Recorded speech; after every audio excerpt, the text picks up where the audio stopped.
How do we understand the book of Revelation? Today, interpreters look at history and the grammar used in the text to try and figure out what it means. This is done to understand what the book is literally saying.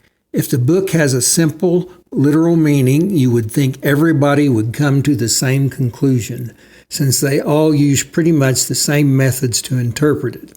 However, people come to conclusions that can be grouped into different schools of thought. There's the preterist idea that says the book is mainly about first century events, the historicist teaching, which sees the book as a panorama of events over the last 2,000 years, and then there's the futurist interpretation, which sees the book as about earthly happenings both now and in the future. Within these groups, the interpretation focuses on the 1,000 years in chapter 20.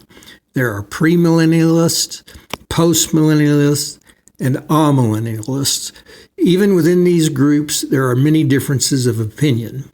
Which interpretation is right? What if they're all wrong?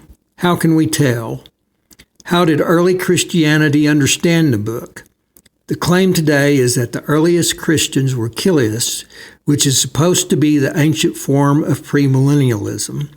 Supposedly through Greek influence, Augustine turned the church to amillennialism. Is this what happened?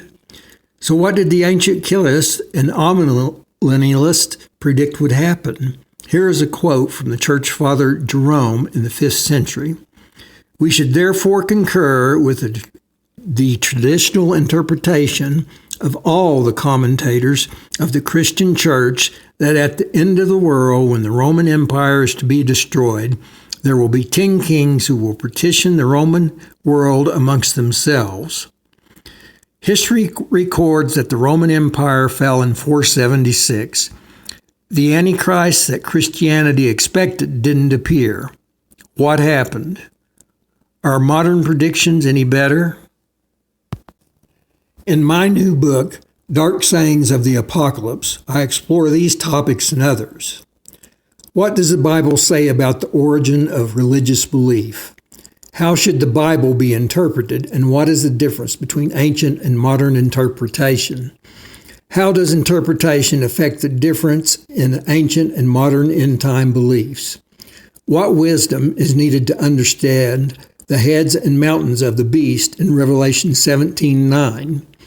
What wisdom is needed to count the number of the beast in Revelation 13:18? These topics and others are discussed in my book, Dark Sayings of the Apocalypse.